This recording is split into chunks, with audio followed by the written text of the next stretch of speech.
கொஸ்லாந்தை மீரியாபித்த பகுதியில் ஏற்பட்ட மண் சரிவினால் பாதிக்கப்பட்ட மக்கள் இன்னமும் பல சொல்லினா துன்பங்களை அனுபவித்து வருகின்றனர். பாடசாலை கல்வி நடவடிக்கைகளை கருத்தில் கொண்டு ஸ்ரீ கணேச வித்தியாலயத்தில் தங்கியுள்ள மாணவர்களை அங்கிருந்து வெளியேற்றுமாறு பாடசாலை நிர்வாகம் அறிவித்துள்ளது. இதுவரை காலமும் பாடசாலையின் ஒரு மண்டபத்தில் இவர்கள் தங்கியிருந்த நிலையில் பாடசாலையில் கல்வி நடவடிக்கைகள் முன்னெடுக்கப்பட்டு வந்தமை குறிப்பிடத்தக்கது. நிரந்தர வீடற்ற நிலையில் இவர்கள் தொடர்ந்தும் பாடசாலையிலேயே தங்க வேண்டிய நிலையில் சொல்லனா துன்பங்களை அனுபவித்து வருகின்றனர்.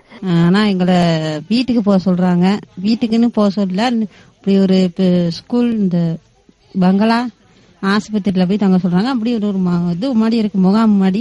அதுல போயிட்டு நாங்க பிள்ளைங்களை வச்சுக்கிட்டு எப்படி தங்குறது? பூனாக்குள ஸ்கூல்ல இருந்தோம் கொஞ்ச நாள் பூனாக்குள ஸ்கூல்ல இருந்து இப்ப எங்களை இங்க கொஸ்லாந்த ஸ்கூலுக்கு அனுப்பியிருக்காங்க. கொஸ்லாந்த ஸ்கூல்ல இருந்து இப்ப மீரியபத்த இதுக்கு ஹாஸ்பிட்டலுக்கு அனுப்புறேங்கிறாங்க. ஆனா அங்க எல்லாம் நிறைஞ்சு கொடுத்தாக்க எங்களுக்கு கொஞ்சம் வசதியா இருக்கும். மத்தபடி எங்களுக்கு வேற ஒரு வசதி எங்களுக்கு தேவை. எங்களுக்கு வீடு கட்டாயம் எங்களுக்கு முக்கியம், வீடு தான் எங்களுக்கு முக்கியமா தேவை. இந்த பாடசாலையில் சுமார் 25 குடும்பங்களைச் சேர்ந்த 65 பேர் தங்கியுள்ளதாக எமது செய்தி